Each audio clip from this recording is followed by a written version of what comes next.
ప్రధాని మోదీతో విపక్ష నేత రాహుల్ గాంధీ భేటీ అయ్యారు.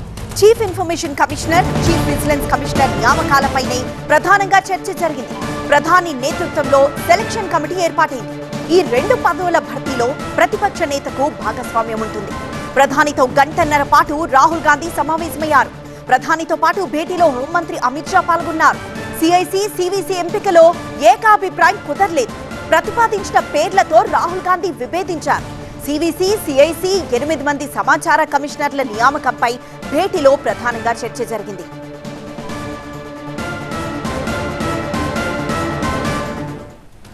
మా బ్యూరో చీఫ్ గోపి మరింత సమాచారం అందిస్తారు. గోపి, ఇటు ప్రధాని రాహుల్ తో పాటు ఇంకా ఈ సమావేశంలో ఎవరెవరు పాల్గొన్నారు, ఇంకా ఏ అంశాలపై చర్చ జరిగింది?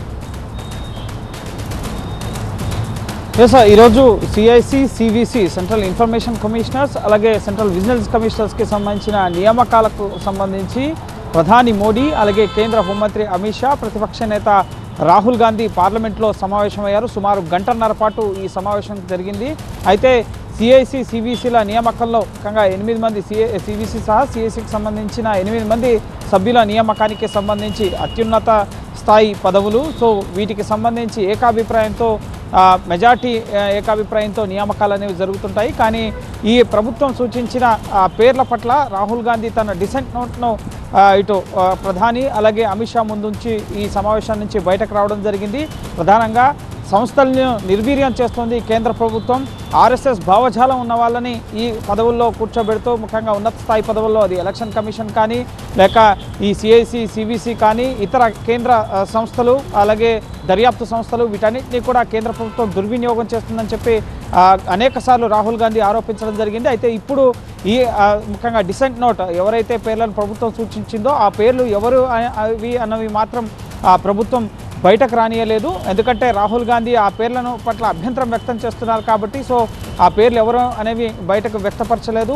ఈ విధంగా రాహుల్ గాంధీ డిసెంట్ వ్యక్తం చేయడం అనేది ఇది తొలిసారి కాదు.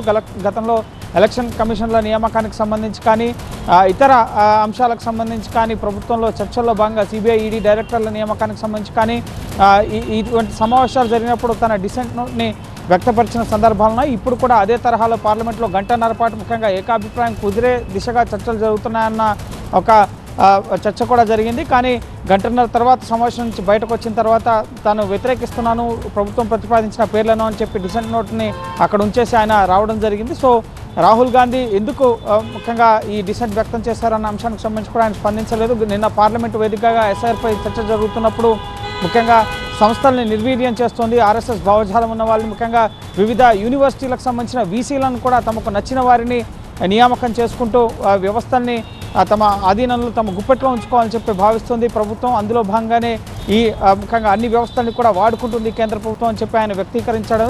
సో అదే తరహాలో ఈరోజు కూడా ఈ సిఐసి, సివిసిల నియామకానికి సంబంధించి కూడా అధికారుల పేర్లను ఆయన వ్యతిరేకించినట్లుగా తెలుస్తుంది. సో చూడాలి, ఇప్పటివరకు 3 సార్లు ఈ సిఐసి, సివిసిలకు సంబంధించిన నియామకాలకు సంబంధించిన సమావేశాలకు రాహుల్ గాంధీ అటెండ్ అవ్వడం జరిగింది. సో భవిష్యత్తులో మరోసారి ఇతర పేర్లను ఏమైనా ప్రతిపాదిస్తే రాహుల్ గాంధీ అందుకు అంగీకారం తెలుపుతారా లేక ఆయన ఎవరైనా పేర్లు సూచిస్తారా? సో ప్రభుత్వమే ముఖ్యంగా అధికారులకు సంబంధించిన డేటాను సేకరించి సీనియర్ అధికారులని, నైపుణ్యం ఉన్న అధికారులని ఇటువంటి ఉన్నత స్థాయి పదవుల్లో ఉంచడం జరుగుతుంది. సో అటువంటి వ్యక్తుల పేర్లు సూచించినప్పుడు కూడా రాహుల్ గాంధీ అభ్యంతరం వ్యక్తపరచడం పట్ల ముఖ్యంగా బీజేపీకి సంబంధించిన నేతలు ముఖ్యంగా ప్రభుత్వం ఏం పని చేసినా సరే దాన్ని వ్యతిరేకించడమే పనిగా పెట్టుకున్నారు రాహుల్ గాంధీ అన్న విమర్శలను కూడా చేస్తున్న పరిస్థితి ఉంది. సో చూడాలి మరి ఈ పదవులకు సంబంధించిన నియామకాలు ఎప్పటివరకు జరుగుతాయి, రాహుల్ గాంధీ అభిప్రాయాన్ని పరిగణలోకి తీసుకోకుండానే ఈ నియామకాలకు సంబంధించిన ప్రక్రియను ప్రభుత్వం పూర్తి చేస్తుంది అనేది కూడా మనం వేచి చూడాలి.